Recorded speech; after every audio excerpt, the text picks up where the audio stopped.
représente mieux ce souci de l'autre, cette universalité des droits de l'homme que le peuple juif incarne? Qui mieux que Marek Alter, à qui je passe la parole?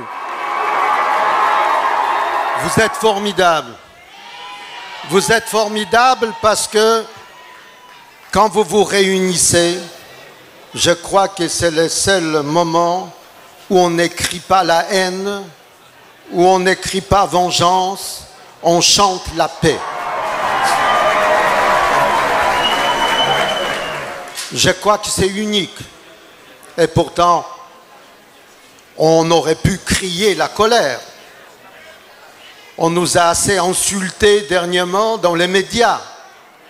Et pourtant non, on est là pour être solidaire avec un jeune Israélien pris en otage et nous chantons Shalom Aleichem, Shalom Aleinu. Formidable, bravo.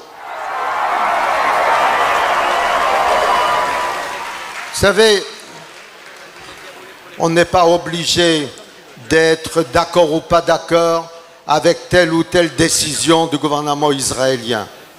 Mais nous aimons Israël. Nous aimons Israël parce que c'est un peuple qui a combattu pour sa liberté. Comme a dit le premier président d'État d'Israël, Chaim Weizmann, personne n'a jamais reçu un État sur un plateau d'argent. Les Juifs sont battus, ce n'est pas la Shoah. Oui, on nous a massacrés. Mais Israël n'est pas une compensation pour nos millions de morts. Personne ne pourra jamais nous donner assez de terres si on devait les compenser, ces 6 millions de cadavres. Israël vit parce que c'est juste qu'il soit là. Parce qu'il est juste que les Juifs aient un État. Et toutes les manifestations de haine contre cet État doivent toucher non seulement nous, les Juifs, mais tous les hommes, tous les démocrates à travers le monde. Il y a un an, j'étais sous la tente avec Noah Shalit, le père de Gilad.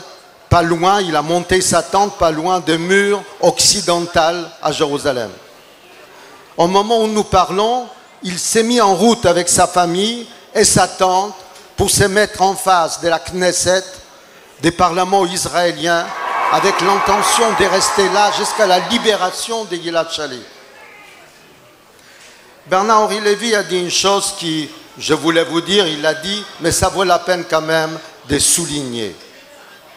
Il y a un homme qui est pris en otage. Israël est prêt de payer en échange 1000 vies. Or, nous avons appris que chaque vie est une vie. Et je l'ai dit souvent aux Palestiniens, vous n'avez pas honte, vous n'avez pas de dignité, vous pensez que vos hommes valent moins qu'un seul de nôtres? 1000 en échange d'une seule vie, d'un seul juif. Je pense qu'il ne faut pas avoir peur de le dire. En le disant, on ne méprise pas les Palestiniens, on ne méprise pas les Arabes. Mais il faut qu'ils comprennent qu'une vie est une vie. Et c'est écrit d'ailleurs dans tous les écrits, y compris dans le Coran, je mets devant toi la vie et la mort, la bénédiction, malédiction, c'est la vie que tu choisiras. Je ne suis pas un grand amateur de martyrs. J'aime pas les peuples qui crient à la mort. J'aime les gens qui chantent la paix. Et j'irai en Israël dans une semaine pour me mettre sous la tente avec Noah Shalit, comme je l'ai fait il y a encore un an. Et il sera parmi nous, et je vous garantis, il y aura aussi la paix en Israël, parce que nous la voulons. J'ai avec moi Enrico Macias. Et lui aussi, c'est une voix. Je voudrais qu'il nous dise quelques mots.